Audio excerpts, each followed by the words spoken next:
Today's video magluluto ulit. Second time. Alamang. Yan, malinis na yan. Alamang na yan, no? Malinis na. Ito sibuyas, bawang. Gigisa na tayo. Yan, mantika natin. Gigisayin na natin. Yan. Tapos, yan. Tapos, ilalagay na natin ang sibuyas, libumbay. Yan. Yan na. Tapos ilalagay na natin yung ating alamang.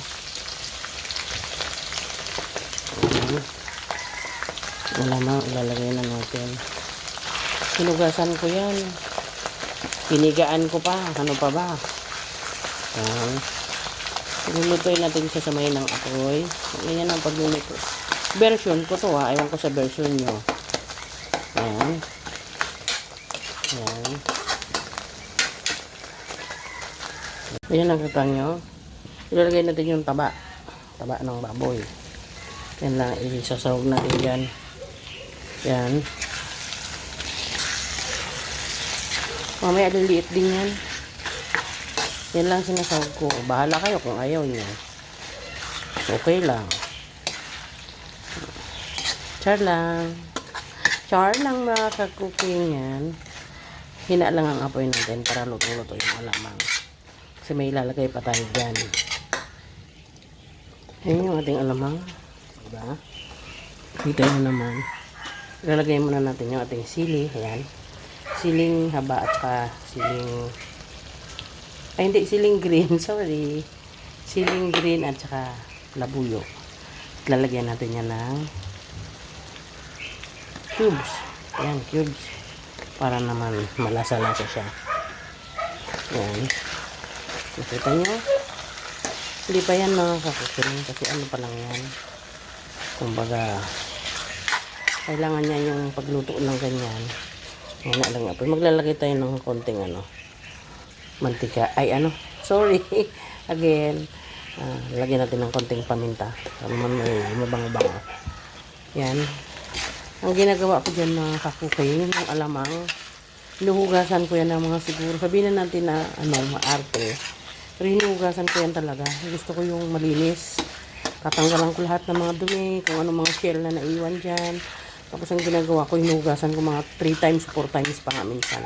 Kasi nga, gawa ng, hindi natin alam, di ba, yung alamang, hindi natin alam kung anong nangyayari. Kailangan natin ng malinis talaga. Hindi naman pwede yung basta na lang natin lulutuin ng ganun.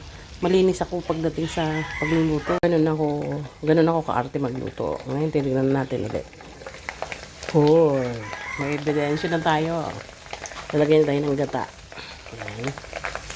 Kukumama lang ginamit ko kasi nga walang nyug, ang hirap eh. Okay, ito lang. Isang kukumama lang. Mahal kasi nyug dito. Mahal ang nyug sa Cavite. Yan. Diba? Nakita niyo mga kakukay. Ito kasi, pwedeng panimpla. Yan, no. Pero usually, pag sa probinsya ito, pwedeng ulam. Ewan ko lang. Isa sa inyo yan. Pag bet nyo, yan na. Diba? Ang ganda na ng texture ng aking niluluto. Diba? Basta i-low heat lang ha. Low heat lang sa apoy ha. Pag magluto kayo ng ganito, makita nyo naman. Hinay lang sa apoy. Kasi para lutong-luto. Yan. Hina lang. Mamaya ulit. Titingnan natin yung ating niluluto, mga kakuking. Oh. Wow. Diba?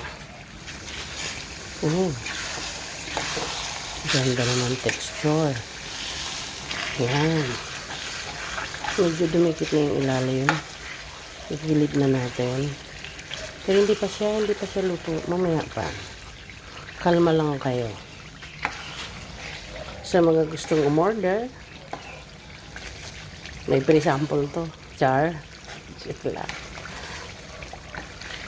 Ayan. Ang ganda ng pagka ano ko na naman diba? Kaya lang paalala lang ha. Sa may mga mataasang acid, ingat-ingat sa pagkain nito kasi ito ay nakakapagpakirot sa ating mga binti-bintian dyan. May mga matataas ang uric. Yan. Tingnan nyo naman ang aking niluluto. Talagang lalagay muna tayo ng konting sugar. Para balance yan, lalagyan natin ng sugar. Yan. Malikot ang kamay. Yan, tikman na natin. Hindi ako mahilig sa maanghang, pero naglagay akong sili. Parang pakiramdam ko maanghang na. Diba? Parang pakiramdam ko maanghang na. Yummy na. Diba? Yung nakaraan na niluto ko, nagbigay ako sa pinsan ko, nagbigay ako sa kapatid ko. Wala. Ganon talaga. Sarap. Diba? Ang sarap. Ito na mga ka-cooking ang ating niluluto. Oh, talaga naman.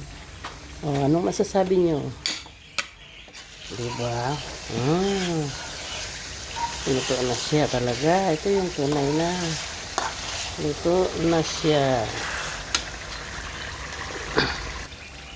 Yung alamang niya, yan na oh. Lutong-luto na. Pwede na to. Dumitik na nga siya eh. Yan mga ka-cooking, oh, diba? Luto na siya.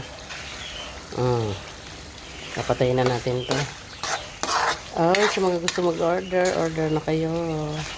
Yun nga lang sahog nito, lang. Taba. Hindi kasi pwede pag purong baboy. Nakakaumay na pag ganun. Itong taba, kunti lang yung kakainin mo kasi matatakot ka. Kasi nga, kung high blood ka, kung may ka, diba? Kaya yan. Sa mga gusto order na kayo, ang ganda niya. Ang ganda ng texture na magkakaluto. Thank you for watching! Ayan na po mga ka-cooking ang ating alamang. Ayan. Ito madami. Ayan po. Nakita nyo, ang dami po oh. Yan na po yung ating homemade alamang. Yan. Diba? Pang timpla-timpla lang natin to. Pero sa gustong umorder, willing naman. Char lang. Thank you so much.